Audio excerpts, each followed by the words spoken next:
Ini data-data ini kan, ini kita pakai biasanya untuk melihat overallnya seperti apa. Karena kita udah tahu kan, di bulan pertama tumbuhnya 5,6, berarti ini inline dengan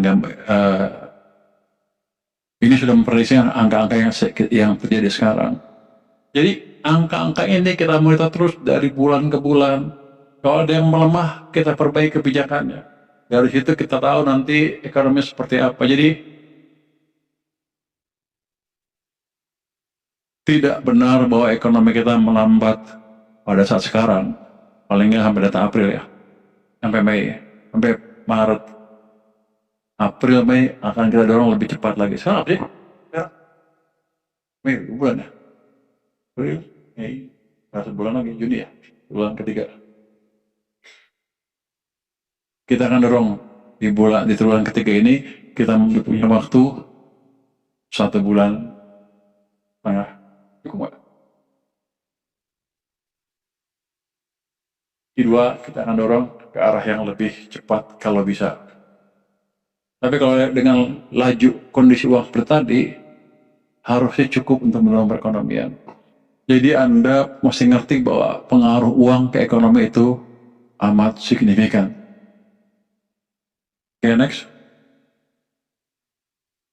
Ini udah. Ini sektornya saya pikir nggak usah detail ya. Untuk saya yang penting 5,61 kita makan-makan. Ini angkanya semua bagus. Manufaktur tumbuhnya 5% ya. Manufaktur tumbuh apa sih? 5,04% kan. Itu lebih tinggi dibanding triwulan-triwulan sebelumnya tuh. Anda lihat semuanya, yang manufaktur dari kecil naik besar-besar. Perdagangan juga naik. Perdagangan tuh berhubungan dengan retail dan daya beli loh. Terus yang naik lagi pemerintah, agak turun sih. Makanan minuman sudah tumbuh juga 13%. Tapi secara 13,4 ya, mamin ya. Real estate juga tumbuh sekarang 3,54%. Itu kan sektor perumahan. Nanti kita akan pikirkan juga stimulus tambahan ke sektor perumahan supaya tumbuhnya lebih cepat. Itu saya tadi ketemu Ibu Kiki dari OJK. Dia bilang yang selik yang di bawah 1 juta sudah dibersihkan. Jadi akan ada sekian puluh juta orang yang bisa pinjam lagi untuk sektor perumahan. Jadi kita lakukan semua hal untuk memastikan momentum pertumbuhannya nggak berubah atau makin membaik ke depan. Per komponen pengeluaran pemerintah tumbuh 21%. Jadi yang saya bilang saya ingin dampak belanja pemerintah merata sepanjang tahun, ini mulai kelihatan nih di triwulan pertama tahun ini tumbuhnya 21,81%, lebih cepat dibanding dengan tahun lalu maupun tahun sebelumnya. Konsumsi rumah tangga tumbuh 5,52%. Ini signifikan sekali. Sebelumnya kan 4,19, 4,95, sekarang 5,5. Kontribusi ke ekonominya 54,36. Jadi ini menunjukkan daya beli masyarakat membaik. Ya, itu kan? Kira-kira begitu kan? Nah itu yang saya bingung kenapa orang-orang itu bilang hancur daya beli masyarakat. Saya tiap ada komentar seperti itu saya nggak abaikan, saya perhatikan, saya lihat apa betul, kalau kurang bertambah. Tapi kadang seperti ini, mereka bolehlah nanti suruh muji, wah ternyata Belanda bagus gitu loh. Anda nggak nulis gitu, apa yang nulisnya gimana kira-kira? Ternyata komentar bagus bisa mempertahankan daya beli masyarakat gitu ya. Itu PMTB juga tumbuhnya hampir 6%, jadi investasi itu. 37 sebelumnya 21, sekarang 5,96%. Ah, jadi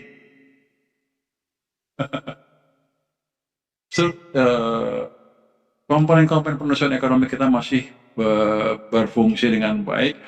Kecuali ekspor Anda lihat cuma tumbuh 0,9, Ya memang karena kondisi global seperti itu. Tapi still dengan itu pun neraca balance of trade, neraca perdagangannya masih oke. Next. Jadi Anda nggak usah takut. Kita jalankan kebijakan seoptimal mungkin supaya besok kita bisa makan-makan. Nggak ngerti ya? Supaya kita bisa tumbuh terus menuju ke arah 6% tahun ini, tahun depan lebih cepat lagi, tahun depan lebih cepat lagi. Dan Anda ingat, ini terjadi ketika globalnya kacau.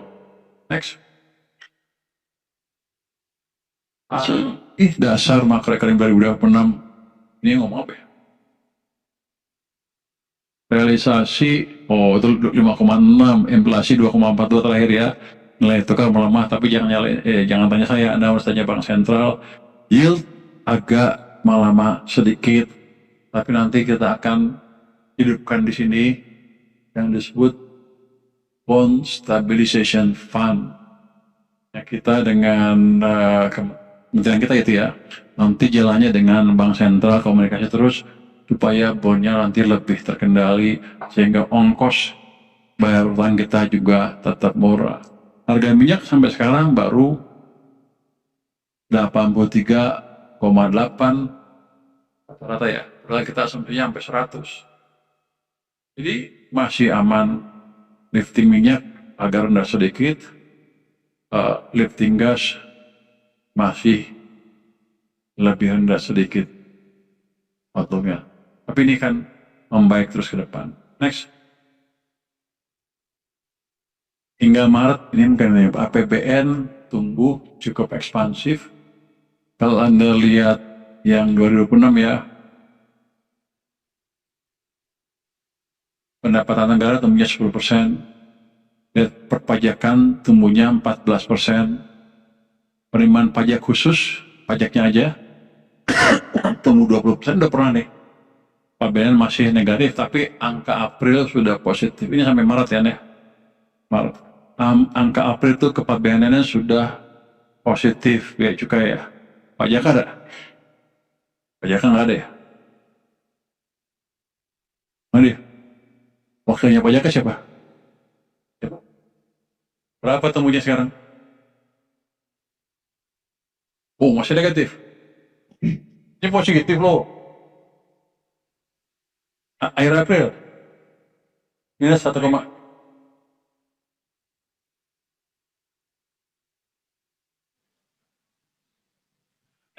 kalau yang kemarin 0,5 triliun itu dimasukin kemana, Mas?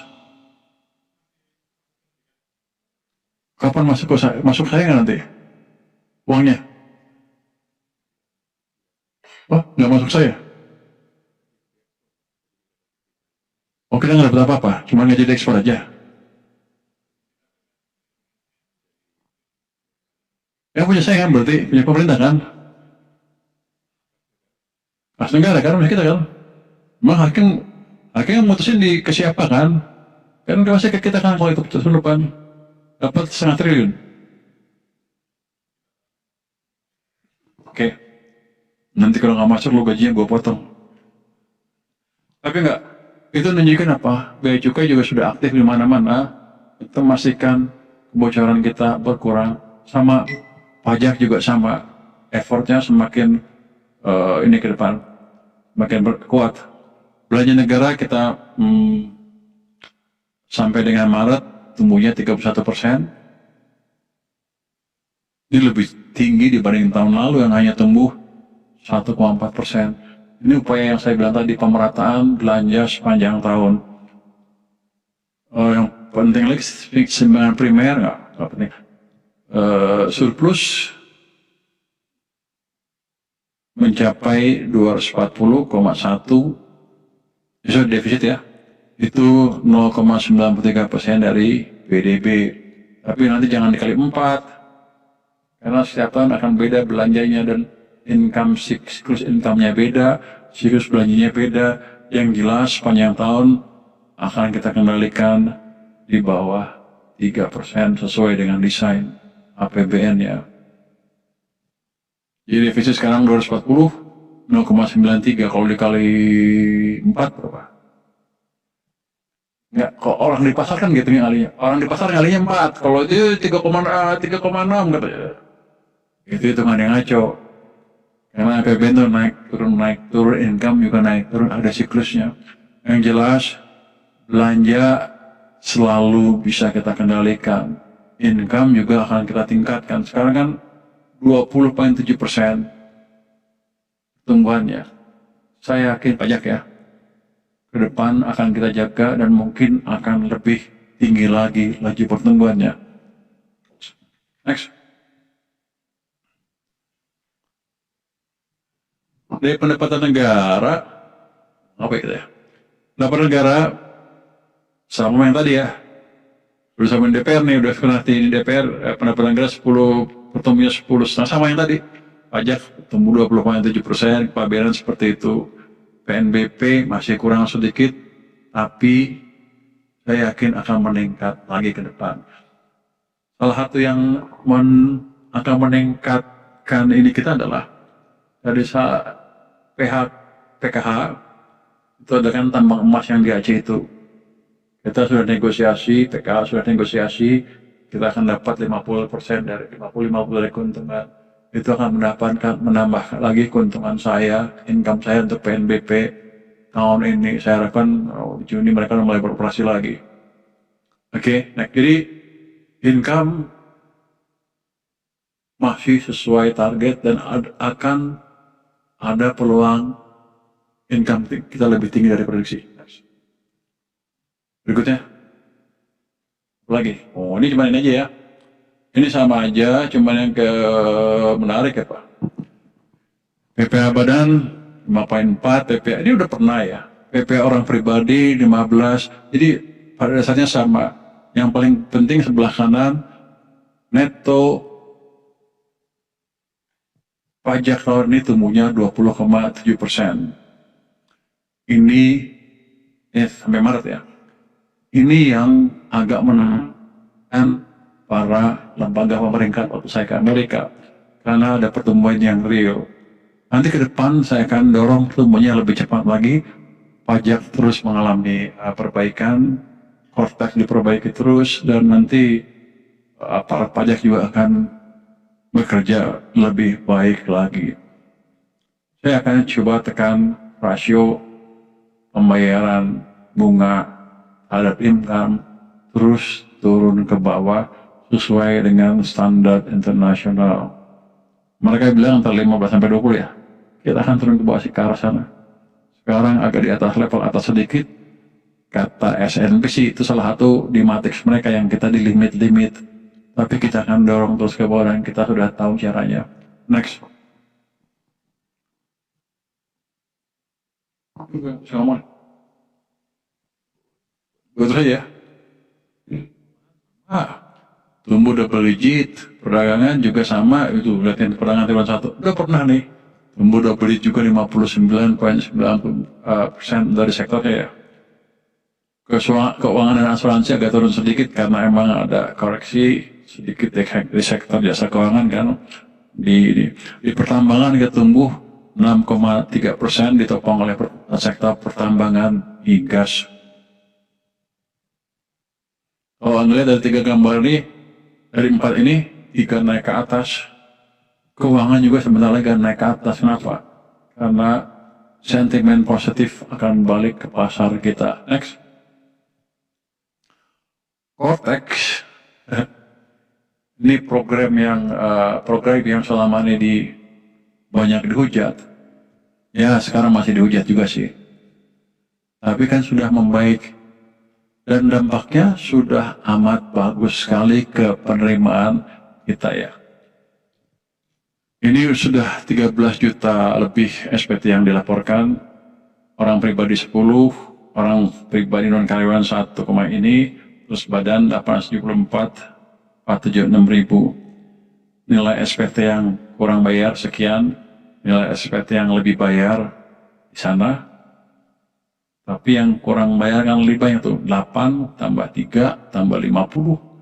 Lihat di badan itu 50, naiknya 18%. Dibanding tahun lalu mas ya. year on year ini ya. Maret atau Maret ya? Oh, April atau April ya? Ini sampai dengan April nih, berarti April ke April tumbuh 18%. Ini menunjukkan apa? Selain perbaikan ekonomi, ada juga perbaikan dari atau dampak positif dari cortex ini. Anda lihat orang pribadi naiknya 83%, Mas, betul. Ya, sekarang nilai yang kurang bayar kan? Sekarang 8. Naik 83%. Orang non karyawan naik juga 9%. Jadi korteks ini menunjukkan bahwa walaupun ada kelemahan sana sini dan sudah kita perbaiki dan sekarang sudah cukup baik, depan kita perbaiki terus. Tapi dampaknya ke pendapatan clear, positif sekali. Jadi program sekarang akan kita perbaiki dan kita perkuat terus supaya kelemahannya semakin berkurang. Terutama bagian interface dengan masyarakat.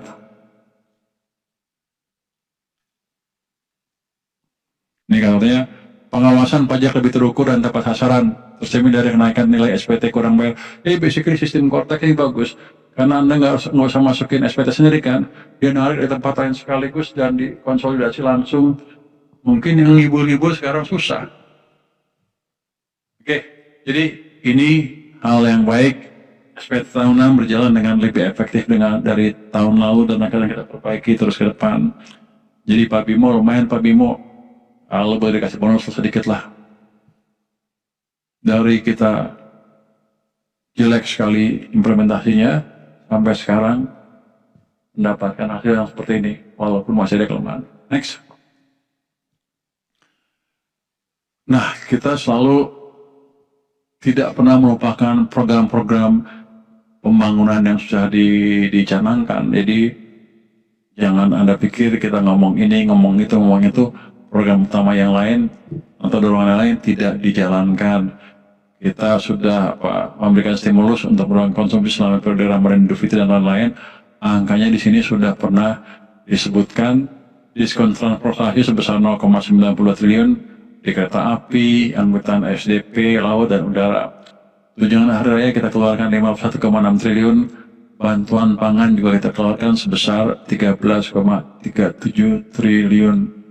Jadi dari sini Anda lihat bahwa pemerintah belum lagi subsidi ya, BBM-nya.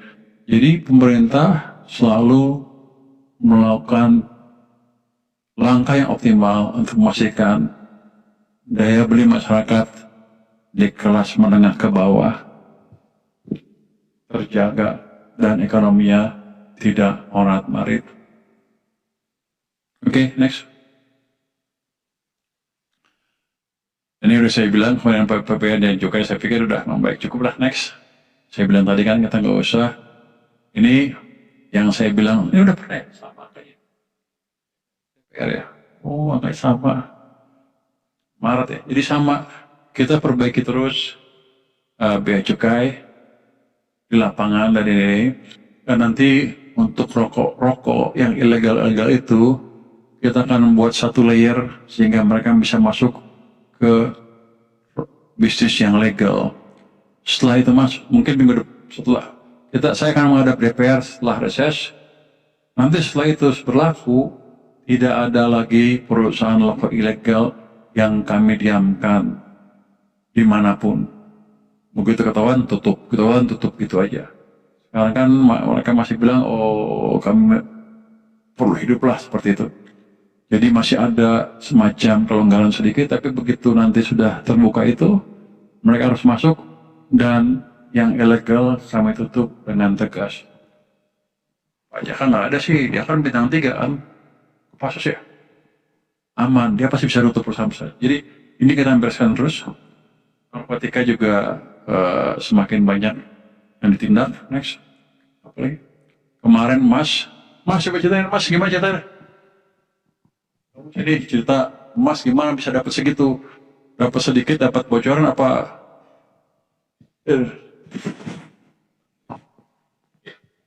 Izin Pak Menteri, kami sampaikan bahwa terkait dengan penindakan Mas kemarin Pak, total 190 kilo, itu karena terkait tentu dengan adanya kebijakan terkait pengenaan bea keluar atas emas.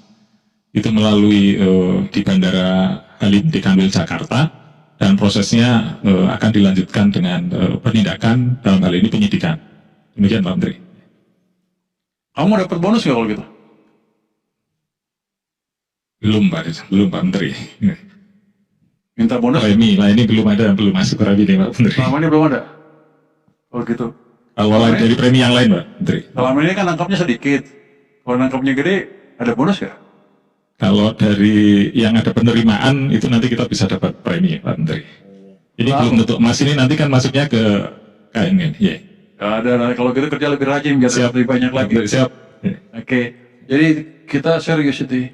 Dan bea cukai di mana-mana jalan terus. Dan saya buka juga yang lapor Pak Menteri itu masih berlaku. Kalau ada temuan-temuan dari atau masyarakat yang melihat ada kegiatan yang ilegal yang dibiarkan oleh bea cukai atau pajak, lapor ke kami tindak itu terus. Mas, berapa sekarang yang laporan Mas kita? 46.000 laporan ke kita, yang di follow up berapa? Hampir semua di follow up, jadi diam-diam kita jalan terus tuh. Jadi pakai channel itu untuk melaporkan segala kelemahan yang ada di kementerian kita maupun di negara. Nanti kita bereskan semaksimal mungkin. Next. Jadi ini udah saya itu juga, relasi PNBP tumbuhnya 7%, 112,1 triliun. Masih dibuat target sedikit ya, tapi nanti akan didorong lagi ke yang lebih cepat, ke lebih tinggi lagi. Nanti ada apa lagi PNBP itu?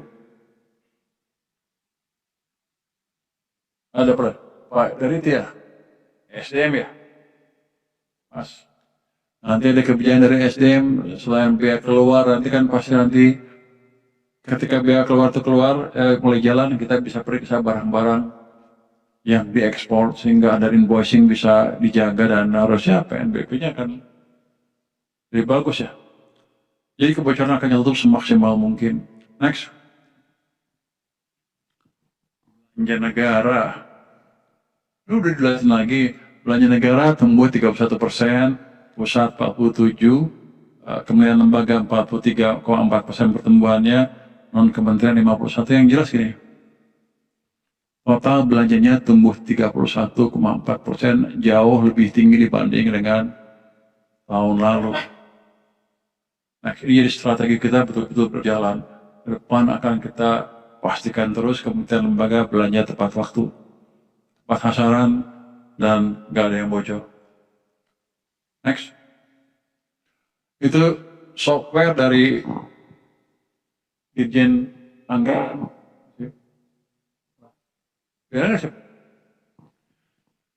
Itu sedang diperbaiki sehingga nggak kebobolan kayak kemarin tuh. Ya kan, kamu kebobolan kan tahun lalu waktu kita sudah menolak beli motor untuk BGN. Jadi saya tolak, sudah betul dirapat kita tolak. Rupanya ada kebocoran dari cara tertentu untuk melewati itu sehingga siapa yang bisa, sehingga sempat keluar. Sekarang sudah kita perbaiki, dan hal seperti itu akan kita semaksimal mungkin. Ini sudah disebutkan, belanja pemerintah dipercepat. Kalau lihat gambar paling kanan, pertumbuhannya sekarang yang kuning 47,7% 2026. Belanja paling pusat ini ya. Untuk tahun lalu cuman minus 3,4. Ya Anda lihat, kita betul-betul serius ketika saya bilang saya akan mempercepat belanja supaya dampaknya merata sepanjang tahun berikutnya.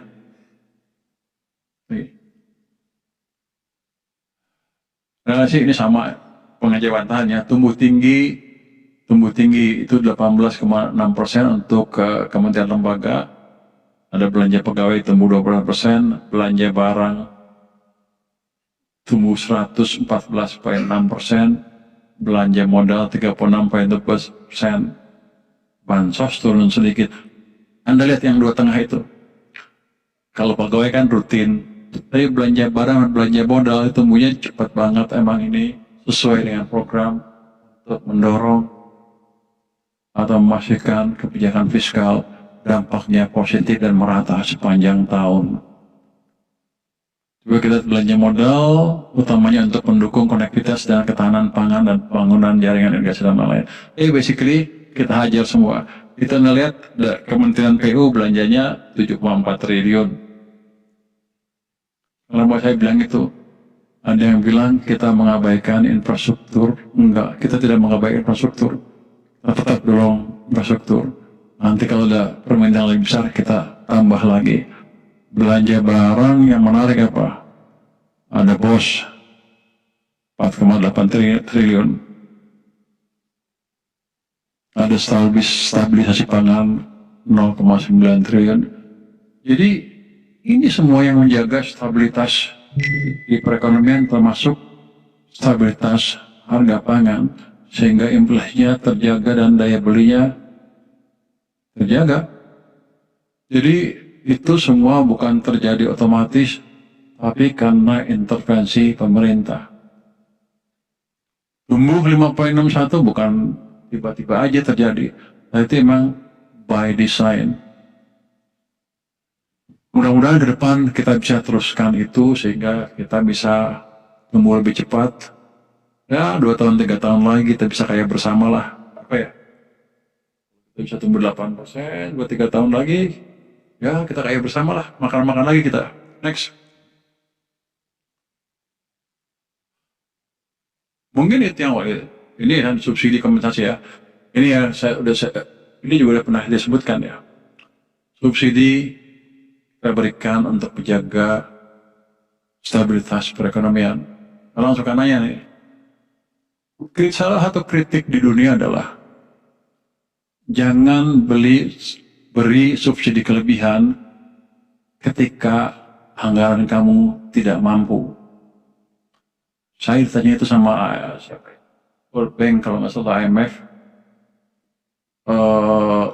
Kita bilang kita subsidi untuk masyarakat yang kelas bawah yang nggak mampu. Tapi yang kelas atas BBM-nya tidak kita subsidi. Makanya naikkan nggak lama lagi naik setelah itu. Ya itu yang langkah itu yang dihargai oleh lembaga internasional bahwa kita nggak membabi buta subsidinya. Subsidinya terarah. Dan ini kita akan lakukan dan sudah kita lakukan dan akan kita lakukan terus. Di pemerintah menjaga kesediaan barang dengan harga bersubsidi, itu ada BBM, LPG dan lain-lain. Tapi yang penting itu terarah, bukan untuk semua kalangan. Hanya untuk yang betul-betul membutuhkan. Karena nggak semua orang kita beruntung punya uang berlebih untuk bisa hidup dengan kenaikan harga yang terlalu signifikan. Itu yang dihargai oleh World Bank. Kalau nggak salah World Bank IMF. Karena dia nanya ke saya, yang itu gimana? Kenapa ya? Ini nggak kita lepas. Saya sudah umumkan. Langsung diangguk-angguk. Jadi emang seperti kontroversial tapi selama targetnya pas, nggak ada masalah. Saya bilang ke mereka juga, apa gunanya saya tarik subsidi punya uang lebih kalau kondisi sosial politiknya kacau. Saya nggak bisa bangun malah. Oke, next. Itu nggak dulu ya. Ketahanan pangan, bosan ya. Ketahanan pangan rasanya mencapai 53,7 triliun, ini 25,5% dari APBN. Yang sebesar 210,4.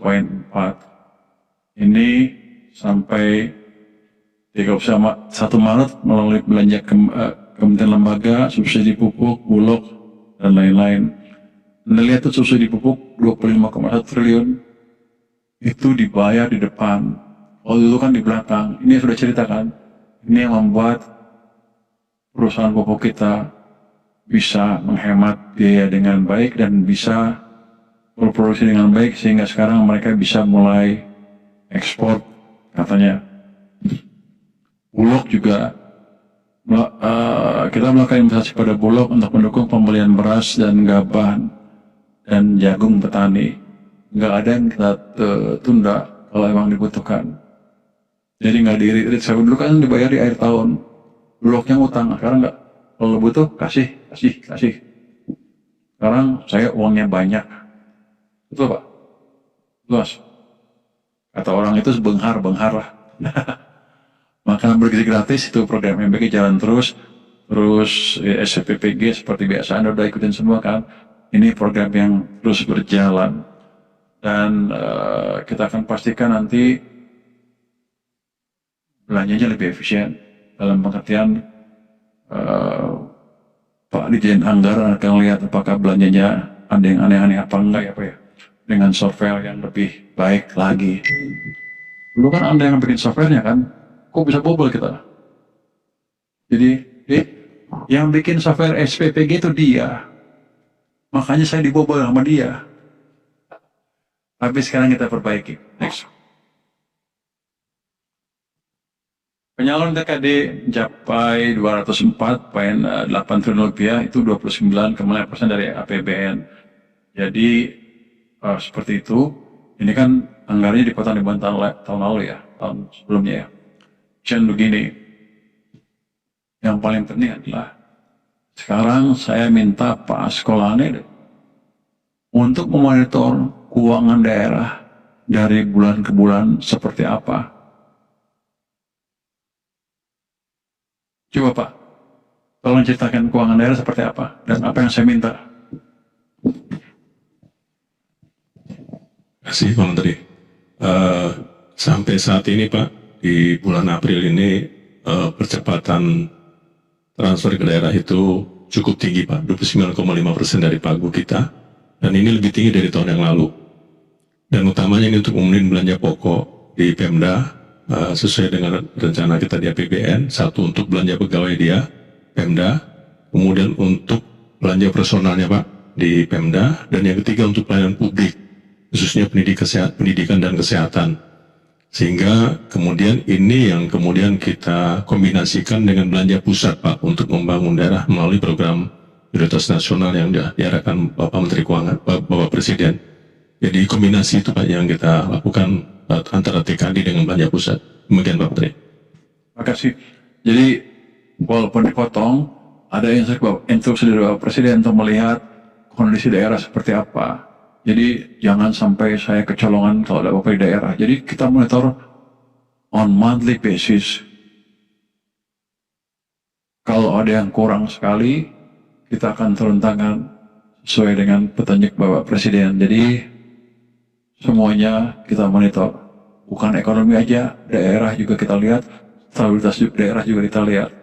Jadi kita hati-hati sekali memonitor kondisi ekonomi kita, termasuk kondisi pemda-pemda di seluruh Indonesia.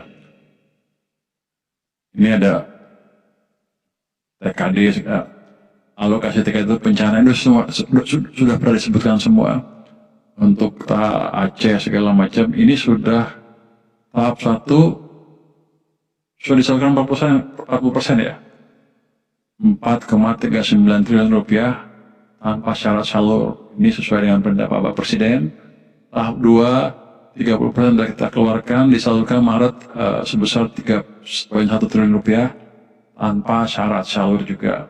Yang tahap 3 mulai disalurkan di bulan April 2026 tanpa syarat salur juga. Ini kan yang 10,9 ya? Ini 10,6 triliun untuk bantuan bencana yang sudah diputuskan oleh Bapak Presiden. Jadi kita salurkan dana sesuai dengan waktu yang sudah ditetapkan.